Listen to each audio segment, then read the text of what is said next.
we are, people. Another episode, ShiftED podcast, coming to you on a kind of chilly October. We're getting close to Halloween here, and the days are getting a little bit shorter, a little less sunlight out there. But I have a great guest, a colleague, Debbie Horrocks, who's our director of provincial resource team, the director of ELAN.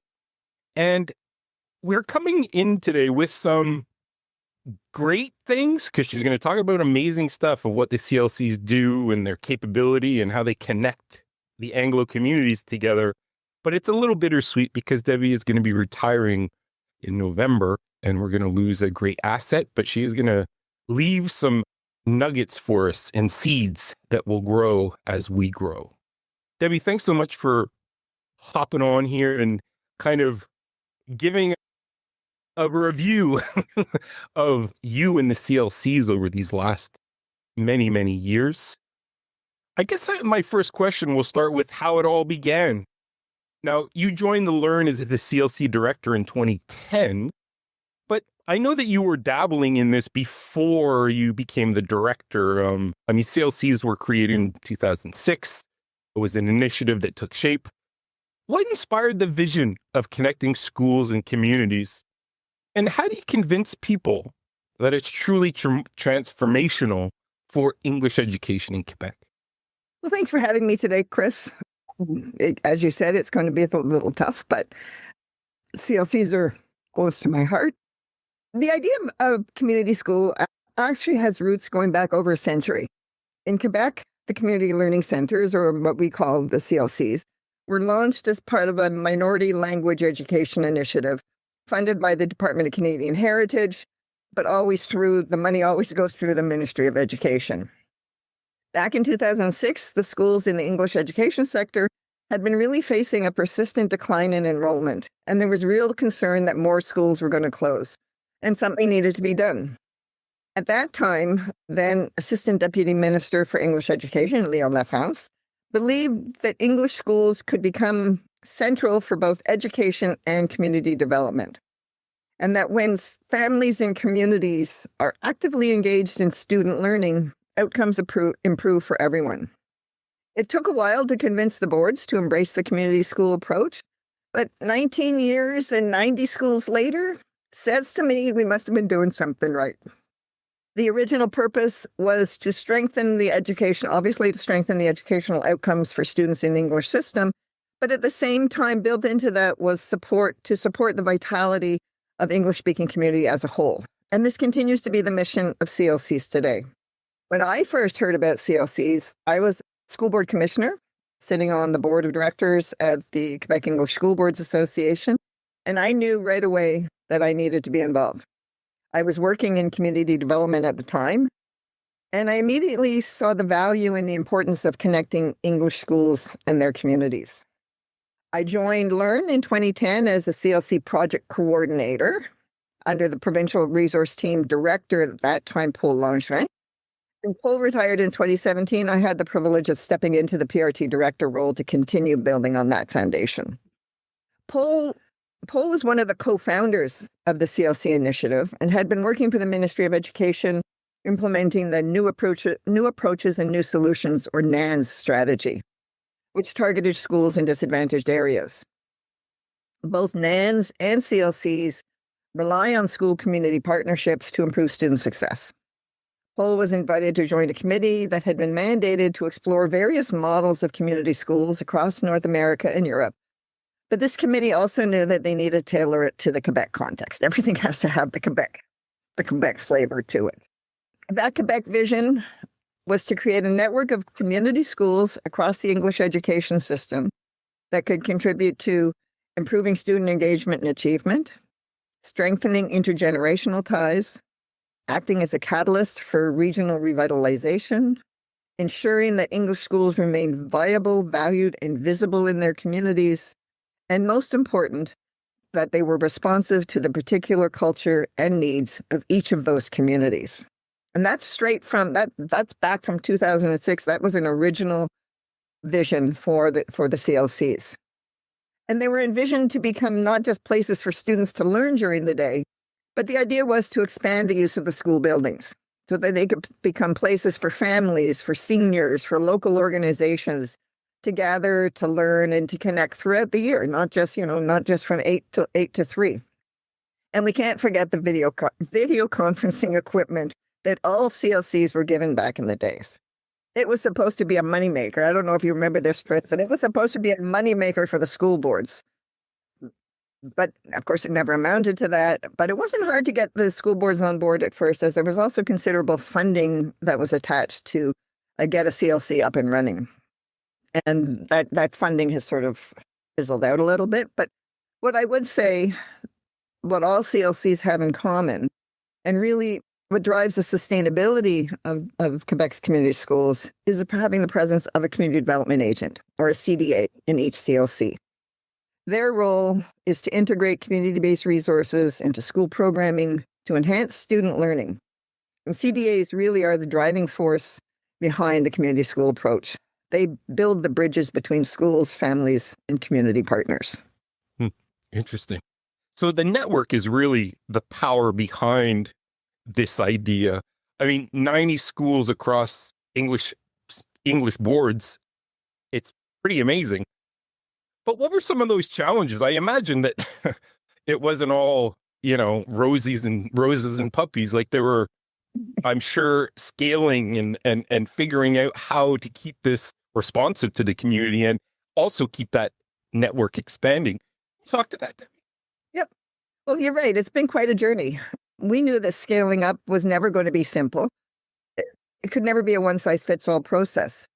And every board wanted to do it a little differently. So, and some boards didn't want anything to do with expansion. But we have to remember that every school and every community is different. And even if they're in the same school board, they can experience some significant differences. And we know that what works beautifully in the Gaspé, for instance, might not work in Montreal, and vice versa. So from the start, our focus on the PRT was really to build a flexible framework that would be strong enough to hold the network together, but adaptable enough to let each community make it their own. We spent the first probably 10 years of the initiative training our network on the guidebook and this and that. And then it sort of has, when it became a little more prescriptive, when our role became a little more prescriptive by the ministry, we sort of had to move towards a little less of the guidebook. But the intentions of the original guidebook are still in place today. We have had our challenges, and I would probably say that sustainability and funding, CLCs are a classic example of doing more with less. Most of them operate on a single source of government funding, which has never been a sustainable model. Many boards supplement their CLCs with funding from other envelopes and programs. And the PRT and the schools are constantly looking for creative funding solutions, for new grants, for project opportunities to help, CLCs offer programming in their schools. And our CAs have become grant writing experts out of necessity. And sustainability and funding, that's not unknown to a lot of community organizations. So recruitment and retention, it's another ongoing issue, especially in our rural and remote areas. There's no official job classification for the CDAs. Every board has a different classification. The working conditions can vary across boards, so maintaining consistency can be tough. Equity, it's an equity, but all the CDAs are expected to do the same job, but their working conditions are not always equitable. Connectivity is a huge challenge. The community school approach is all about building relationships, connecting. And when we couldn't bring together the network together annually in person, we've really felt the impact. We used to host conferences. We started out hosting 2 conferences a year, and they were packed. Everybody came. We had amazing feedback from all participants. Then we went down to 1 conference a year, and then we hadn't had one in 7 years. And the impact, we saw the impact. Changes in funding, without regular opportunities for the CLC leaders and partners and community stakeholders, because the conferences weren't just for CLC, it was for our partners and community stakeholders. And it was an opportunity to learn, to gather, to share. But doing that in person without having the the capacity to do that in person, the social fabric of the network, the web of relationships start to fray. And the richness of such in-person experiences can't really be replicated virtually or in fragmented communication. So, that whole thing of connectivity, if you're building relationships, you have to connect at some point, and it is what it is. And I guess visibility, even now, 19 years in, there are still people across the English education sector who have never heard of a CLC, let alone the community school approach. Only a few schools in each board are CLC schools, with the exception of New Frontier School Board, which has every school as a CLC. So the approach hasn't always had the visibility it deserves, and it's something we continue to work on every year. So that's all the challenges, but we've also had some great successes. And I would say, honestly, it all comes down to the people. That's been our biggest success. The passion and dedication of the educators, the principals, the CDAs, the community partners, and the families who drive this work from the ground up, because it is a ground up initiative. We've also seen that incredible growth you spoke about. We went from 15 schools starting off to 90 right now. And we did that in phases, giving each wave of schools time to adapt to the model and adapt the model to their own local context. And throughout these four phases, the PRT invested heavily in providing professional development, mentoring, and coaching for the CLC teams. That capacity building piece has always been crucial and remains a key element of our mandate to this day. Another big win, how community-driven the model is. Each CLC reflects the priorities of its own community, its grassroots. It creates its own action plan. And that local ownership is part of why the CLCs have lasted and have grown. They have local partners. They work with their municipalities, their local CLSC, their maison de famille, various community organizations. And they also connect with some of the provincial ones, the larger partners that we're going to speak about in a minute. Eventually, I sit on a number of community development tables, both in education and in the wider community. And that in itself has helped spread visibility of this and create awareness of the CLC initiative, while also creating a lot of opportunities for collaboration. A great example, and they've become great partners, is we've had the privilege of working with several of the centers of excellence, in particular those focused on mental health, autism, and school climate, all key elements in our schools these days.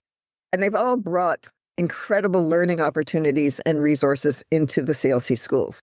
The centers of excellence are an underutilized resource for all of our schools, as far as I'm concerned.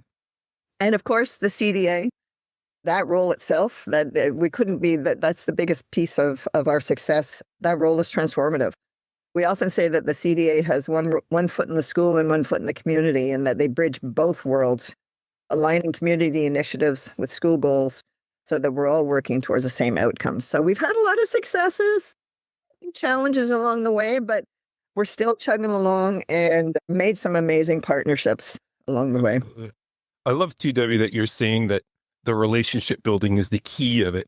We say that in public education as well, that if you're not building those relationships, things fragment, and start to dissolve a little bit. So absolutely, relationships take time to build. You have to build the trust, and it takes time. So it's not an overnight process. So it can take years sometimes to connect with the right partner and find that one project or that one thing that you want to work on together. Right. And I assume too, oftentimes the CLCs are kind of in a little bit of an isolation as well, where there's not maybe as many English schools around where they can collaborate with one another. You're looking for a community to bring into the school so that the school does have those opportunities that are out there in the community. Absolutely. We have CLCs that are very isolated in remote regions, like the Centre de Service Scolaire du Littoral, used to be the Littoral School Board, has 4 CLCs, and they're about as isolated as you can get up on the lower north shore of Quebec. And parts of the Central Quebec School Board, the Bay-Como area, it's highly, you've got these really tiny schools, Eastern Shores, some really tiny schools. And these schools are often the last English institution in those communities. So it's really important. So yeah, it can be very isolating. So that network, having that network has really been an important piece of being a community schools. Absolutely. Vital, I would say, those connections. And I mean, the collaborations there's a plethora of collaborations that have developed since its beginning phases. Mental health projects with the CHSSN, ELAN, having artists participate in classrooms and just wonderful collaborations that take place. Can you share some of those community vitality through education? Absolutely. As you said, collaboration is really at the heart of what CLCs do. Community schools are built on the idea that when schools, families, and community organizations work together, we can better address the holistic needs of students, not just academically, but socially and emotionally too. Our data shows that CLC programming and activities contribute significantly to improving school climate. Over the years, we've built so many partnerships, but I guess the one that really stands out and one that has been especially strategic, particularly strategic, is our collaboration with, as you said, the Community Health and Social Services Network, or the CHSSN. We've been working together since 2008, and what makes it such a natural fit is that we share a common mission: supporting the English-speaking community. For LEARN and the CLCs, that's through education. For CHSSN, that's through promoting health, wellness, and access to services in English. And working together, we've been able to bring mental health resources, family engagement programs, early childhood initiatives right into the schools and directly to families.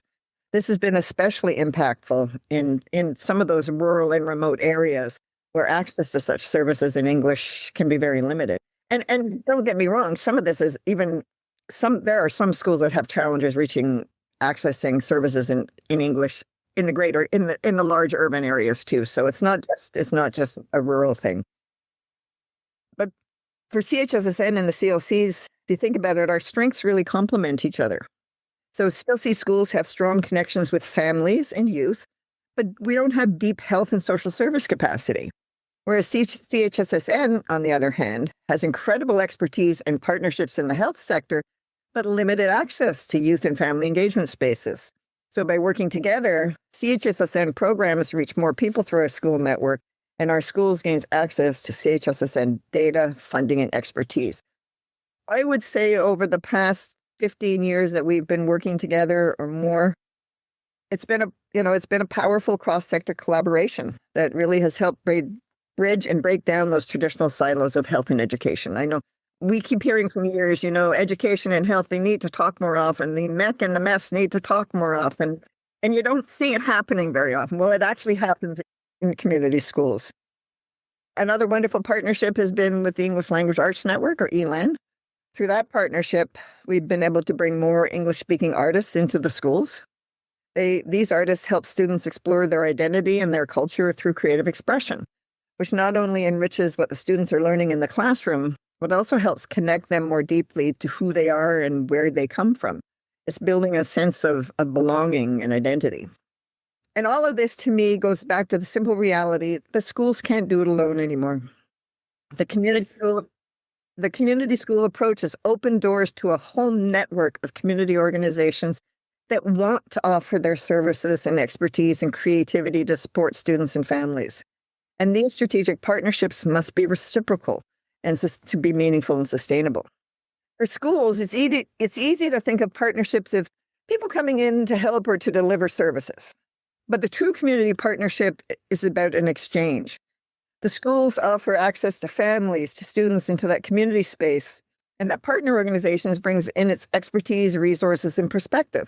And when both sides see the value in what the other offers, that's when the collaboration really thrives. So, for example, when a health organization like the CHSSN partners with the CLC school, they gain access to the communities and youth that they might not have otherwise been able to reach. While at the same time, the school gains access to expertise in programming that strengthens students and family well-being. Both sides are meeting their individual mandates and end up being stronger together. But there's another piece in there about it's not just how they work together. There's also an interesting cultural reciprocity that happens. schools start to learn from their community partners. Things like the local context, the strengths and the assets in the neighborhood, the family dynamics, the cultural identity, and even how to collaborate with groups outside of education. And at the same time, the community partners, and this is really important, it's been a bit of a struggle. Community partners need to learn how schools operate, how to connect with young people, how to align what they do with the school's learning goals, and how to navigate things as simple as like the school calendar or the daily calendar from the school. Because honestly, school and community organizations, they often run on completely different schedules. And so there has been a bit of a learning curve at first. Over time, that back and forth learning really builds trust. And that's what makes the partnerships more stronger and more sustainable. And I guess at the end of the day, anyone connected to the CLC network will say that partnerships are at the heart of the community school approach. And when we invite others to the table to share ownership of the outcomes, that's when we start talking about collective impact. No single organization or sector can achieve lasting social change alone. It requires many stakeholders to coordinate their efforts around a common agenda. And in this case, that agenda is student achievement and success. Well, yeah, I really appreciate too what you were saying about how community and school sometimes it can be a pretty hard fit because they kind of run in different lanes, but rely on one another, like they need one another. Absolutely. And, we used to hear how community partners would try to get into a particular school, but they couldn't even get past the school secretary, right? There was that gatekeeper there. But that's what the CLCs is bringing the community in and introducing the community school approach to not only to the principal and a few of the teachers, but it's introducing them to the whole school concept of this is what it means to have community. And yeah, you're going to have to change the way you have traditionally operated or worked, but there's a benefit in it. And to us, the benefits outweigh what's the expression? The benefits outweigh the crunches. Yeah, the benefits, whatever. Totally. I love that. I love that idea. And I guess you see this too, like you've been doing this for a while, like when you see finally the lanes starting to merge together, that must be a very special thing to be a part of. Could you talk to us a little bit about like how people and communities have changed since you've been involved with the CLCs? Have you seen shifts that are starting to happen? I see shifts in some regions and in some school boards. I think one of the challenges, and another challenge, well, it goes back to the retaining of and the recruitment of personnel. There's and you know this well, there's a revolving door in education, right? Whether it's principals, whether it's at the management level, or whether it's even on the ground, our CDAs, there's a constant revolving door of new people. But I guess attitudes have changed. We're certainly feeling that the Ministry of Education, who's our main funder, has really started to understand the community school approach. They're really putting a focus on it. They're encouraging, they have their whole strategic theme of école, famille, communauté, and they built this into it. They've supported research on our extended model project. So they really become, the ministry seems to be taking greater and greater interest in it. That's the way it was at the beginning. And then there was this period used to be in the MEQ strategic plan. The CLCs had been written into the strategic plan. And then when the French schools started asking for CLCs, they had to take us out of the strategic plan. So they didn't want to, but it's sort of gone a bit of everything goes and it has its ups and downs, sort of ebbs and flows. And we're sort of at that point where we're getting more and more of that ministry support now. But it's Anglo funding. It's minority language funding. So they needed to find their own stream of funding to support it. And that wasn't as evident, I guess. But anyway, I guess when we talk about what I'm proud of over the years, it's not really one single project or an event. We've worked on a lot of great projects, but really stands out to me is how the culture of collaboration and the sense of belonging has grown. I watch schools move from being mostly service providers. You have the karate teacher come in and you have the knitting teacher come in or whatever. to becoming real hubs of community life. So things are happening for students, for staff, for families, for the wider community. Everybody's engaged in the school life. And that's really true again, I keep mentioning the rural and remote schools, but I really think the impact on those rural and remote schools and school boards has really been significant. The legacy I hope to leave is really about people and relationships. We've got my PRT, the provincial resource team. That's my team at Learn. They're such a talented, thoughtful, and caring group. They teach me things every day. They bring those qualities to everything they do. It's been amazing to see how they've each shaped and grown the work in their own ways. And the broader Learn team, we don't work together very much, you and I, but I've always appreciated the commitment and positive energy and welcome, and the feeling made us feel welcome at Learn, and because we have a shared purpose. They're not my CLC principals, but the CLC principals and school board reps play a really important role, accompanying an advisory role. They're very busy people. We try not to bother our principals too much, but they're key leaders. They have to work in collaboration very closely with their CDA. Principals and school board reps, they juggle a lot. They're wearing lots of hats, especially in the smaller boards, but they still take the time. They still make the extra effort to work with their CLC teams, to connect with community partners, and to support the community school approach in lots of ways. And their willingness to engage that way when their time is so limited really makes the difference. And again, I've said it, I can never say it enough, though, the CDAs. I've seen so many of them grow into strong community leaders themselves after they've left the initiative or left the school, or even still within the school system. They're just an amazing group of people. It's never been about one person or one program. It's been always about a community of people who care deeply and want to work together to make things happen.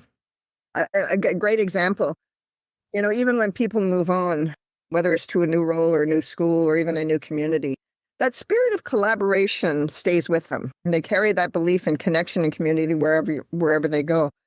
So a recent example that really touched me is I was approached, the Quebec School Board up north reached out because they want to bring the community school approach to their northern schools. And who's leading the effort? A former CLC principal and a former CDA. So to me, that says so much, that people see the value of this approach and the impact that it's having on students and communities, and they want to bring that to their communities.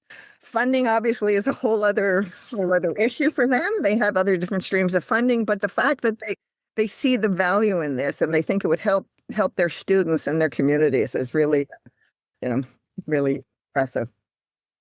I guess, schools that we often hear how schools operate in silos, but now they're now seen as trusted community partners in many communities, right? They're open, they're responsive, they're really connected to what's going on in the community. I've had the chance to visit most of our schools across the province, and we've seen schools and communities become more resilient, more creative, and more confident, even through the challenges, like the pandemic and the never-ending political ups and downs in Quebec that we always face. So my approach has always been one to empower others, to give people room to take initiative, to innovate, to be creative, and to lead. It's something that evolves depending upon the people and the context. So the one thing I'm most proud of truly is the people, the relationships, and the culture of collaboration that's taken root and keeps growing. The collaboration wasn't there before we were there. And I think in many ways, the CLCs are better understood outside the education community than inside the education community. Great, right. I mean, there's still work to be done, but absolutely. I love that example that you gave, Debbie, about the relationships are there. Yep. They're there and they're finding one another as time rolls on because the circle keeps getting bigger. I think that's a true testament. It kind of brings us, full circle here. I guess my last question, Debbie, kind of reflecting on what has happened in the past and maybe future looking. You've created an amazing team, and I get that love and the relationship that is there amongst either through attending a CLC conference or, just hanging out with you guys socially sometime. You have that relationship that you've instilled in the team and greater across Quebec.